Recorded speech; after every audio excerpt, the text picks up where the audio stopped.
कभी सोचा है कि एक देश, एक राष्ट्र आखिर बनता कैसे है? क्या ये किसी विद्वान की समझदारी और ज्ञान से बनता है, या फिर किसी राजकुमार की जिद और महत्वाकांक्षा से?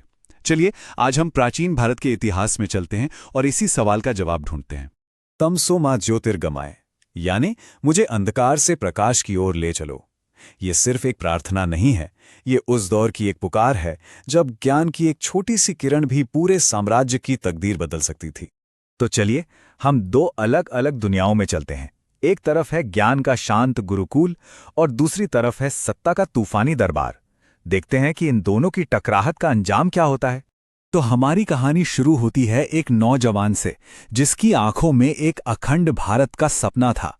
ये है विष्णुगुप्त, जिन्हें हम और आप आचार्य चाणक्य के नाम से जानते हैं। वो ज्ञान की तलाश में पहुंचे थे उस समय के सबसे बड़े विश्वविद्यालय तक्षशिला। तक्षशिला में उस वक्त जो सबसे बड़ी बहस चल रही थी वो ये थी कि एक राजा को अपने सलाहकार, अपनी टीम कैसे चुननी चाहिए। आखिर वो कौन से लोग होते हैं जो एक राजा को ताकतवर बनाते हैं, और कौन से लोग उसकी सबसे बड़ी कमजोरी साबित हो सकते हैं। तो सबसे पहला सवाल, सबसे पहली चुनौती ये थी कि एक राजा की मंत्रिपरिषद में, मतलब उसकी कोर टीम में कितने लोग होने चाहिए। इस पर उस जमाने के बड़े बड़े विद्वानों की अलग अलग राय थी। तो देखिए, अलग अलग विचार थे। मनु को मानने वाले कहते थे 12 मंत्री काफी हैं। बृहस्पति के अनुयायी कहते थे 16 होने चाहिए, और शुक्राचार्य के अनुयायियों के हिसाब से तो ये संख्या 20 तक होनी चाहिए थी। लेकिन इन सब के बीच एक अलग ही आवाज उठी, युवा विष्णुगुप्त की। उन्होंने कहा, संख्या से फर्क नहीं पड़ता, काबिलियत से पड़ता है। मंत्री उतने हों जितनी जरूरत हो।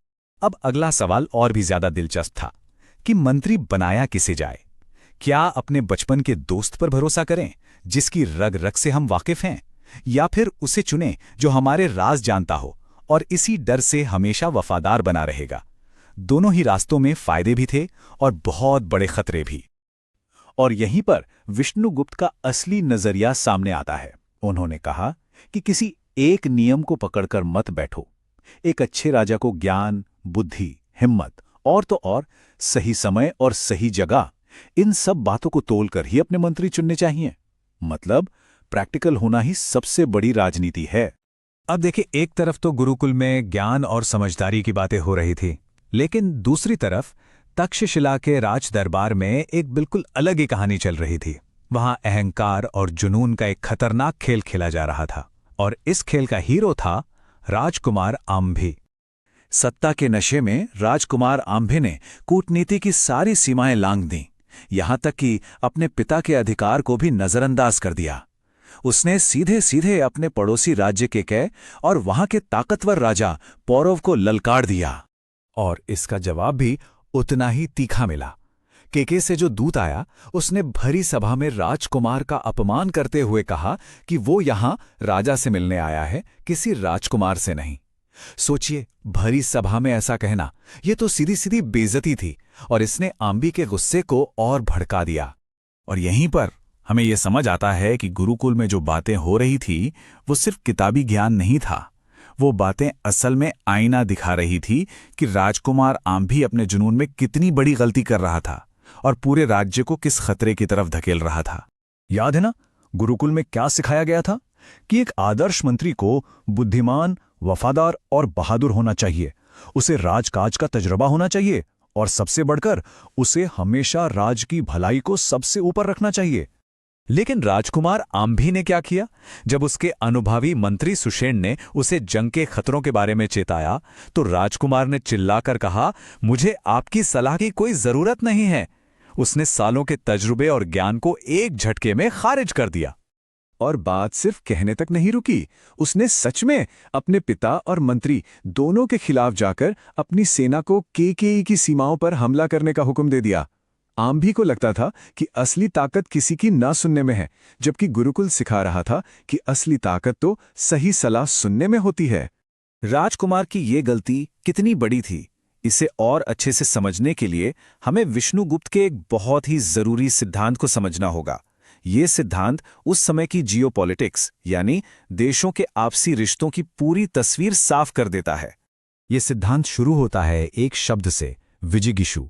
संस्कृत का शब्द है और इसका मतलब बहुत सीधा सा है। वो राजा जो हमेशा जीतना चाहता है, जो अपने राज्य को और बड़ा और ताकतवर बनाना चाहता है। अब आता है चाणक्य का वो मशहूर मंडल सिद्धांत। सुनने में थोड़ा मुश्किल लग सकता है, पर है बहुत ही आसान। देखिए, इसका फॉर्मूला क्या है। आपका जो पड़ोसी है, जिसकी सीमा आपसे लगी है, वो आपका नेचुरल दुश्मन है, और आपके उस दुश्मन का जो पड़ोसी है, वो आपका नेचुरल दोस्त।